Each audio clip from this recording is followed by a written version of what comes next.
This is probably one of the most interesting examples of covert narcissism happening in plain sight that I've ever seen. This is, again, a subject of my account, Spotting Covert Narcissism. And to give some background on what's happening here, this is Olivia Rodrigo performing her song Vampire, and we see Taylor Swift standing up and very conspicuously dancing in the front of the stage during her performance.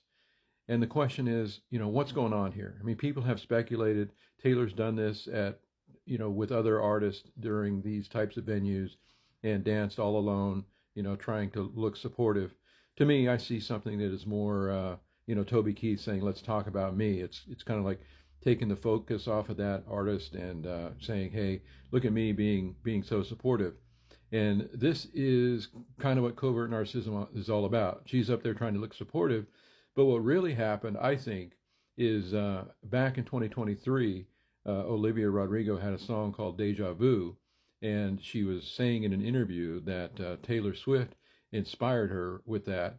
And Taylor Swift's team moved in pretty quickly and sued Olivia for royalties over that song, which is pretty sad. And then there was some bad blood going on there. And interestingly enough, people have speculated quite a bit that the song Vampire is actually about Taylor Swift. And I did a post, I think it was a couple of posts ago, about this relationship. I looked at Olivia's lyrics to see how much of a connection there was. And I said there's very much of a connection from what I saw.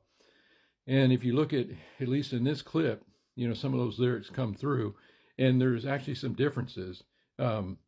What she sings is bloodsucker, dream crusher, bleeding me dry like a damn vampire. But what the lyrics actually say is bloodsucker, fame fucker. So, I mean, obviously she has to change the lyrics for the stage, but she's talking about, fame fucker, someone trampled on her fame, and then the blood sucking, pulling that money away with the royalties. To me, it's all right there. So another interesting thing that's coming up is as this performance concludes, Olivia looks right at Taylor Swift. It's not as easy to see in this particular clip, but in another clip, it's pretty clear. She is looking toward Taylor Swift and reaches out and blows her a kiss. And what's fascinating to me is, what is going on there in that subtle event? Is she blowing her a kiss saying, hey, thanks, Taylor. Thanks for standing up and supporting me.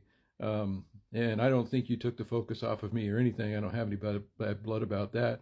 Or is she saying, hey, you know what this song is about? Kiss, kiss. So kind of some passive aggressiveness there. And I would think it's probably more the latter when you look at the full history here, which again makes the whole thing fascinating. So anyway, see for yourself.